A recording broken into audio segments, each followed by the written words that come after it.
ಕನ್ನಡ ಕಿರುತೆರೆ ಲೋಕದ ಅತಿ ದೊಡ್ಡ reality show Bigg Boss.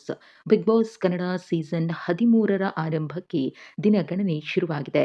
Big ಮನೆಗೆ ಎಂಟ್ರಿಯನ್ನ ಕೊಡುವುದಕ್ಕೆ ಸ್ಪರ್ಧಿಗಳು ಕೂಡ ಸಿದ್ಧರಾಗಿದ್ದಾರೆ. ಇದೀಗ ಬಿಗ್ ಬಾಸ್ ಕನ್ನಡ ಸೀಸನ್ 13ರ ಗ್ರ್ಯಾಂಡ್ ಓಪನಿಂಗ್‌ಗೆ ಮುಹೂರ್ತ ಫಿಕ್ಸ್ ಆಗಿದೆ.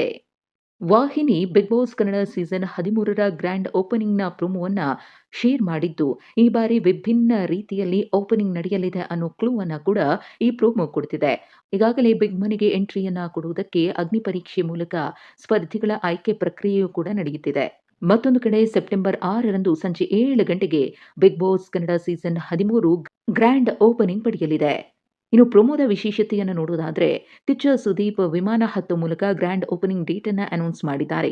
ಪೈಲಟ್ ಆದ ಸುದೀಪ್ ಬಿಗ್ ಬಾಸ್ 13ರ ವಿಮಾನವನ್ನ ಆಗಸಕ್ಕೆ ಕೊಂಡೊಯ್ಯಲಿದ್ದಾರೆ. ಪ್ರತಿಯೊಬ್ಬರಿಗೂ ಹಾರುವ ಕನಸಿರುತ್ತೆ, ಆದರೆ ರೆಕ್ಕೆ ಕಟ್ಟೋ ಅವಕಾಶ ಕೆಲವರಿಗೆ ಮಾತ್ರ ಸಿಗುತ್ತೆ. ಒಂದು ಸಾರಿ ಫ್ಲೈಟ್ ಮೋಡ್ ಆನ್ ಆದ್ರೆ ಹೊರಗಡೆ ನೆಟ್ವರ್ಕ್ ಕಟ್ ಆಗುತ್ತೆ. ನಿಮ್ಮ ನಿಜವಾದ ಬಣ್ಣ ಬಯಲಾಗುತ್ತೆ. ಜರ್ನಿ ನಿಮ್ಮದಾದ್ರೂ ಯಾವುದು ನಿಮ್ಮ ಕಂಟ್ರೋಲ್‌ನಲ್ಲಿ ಇರಲ್ಲ. ಆದ್ರೆ ಈ ಜರ್ನಿಯನ್ನ ನೋಡೋ ಮಜಾನೇ ಬೇರೆ ಅಂತ ಪ್ರೊಮೋದಲ್ಲಿ ಕಿಚ್ಚ ಖಡಕ್ ಆಗಿ ಡೈಲಾಗ್ ಹೊಡೆದಿದ್ದಾರೆ. ರಿಲೀಸ್ ಆಗಿರುವ ಹೊಸ ಪ್ರೊಮೋ ಬಿಗ್ ಬಾಸ್ ಬಗೆಗಿನ ಕುತೂಹಲವನ್ನ ಮತ್ತಷ್ಟು ಹೆಚ್ಚಿಸಿದ್ದು, ದೊಡ್ಮನೆಗೆ ಯಾರೆಲ್ಲ ಎಂಟ್ರಿ ಕೊಡಲಿದ್ದಾರೆ ಅನ್ನೋದು ಗ್ರ್ಯಾಂಡ್ ಓಪನಿಂಗ್ ವೇದಿಕೆಯಲ್ಲೇ ಗೊತ್ತಾಗಲಿದೆ.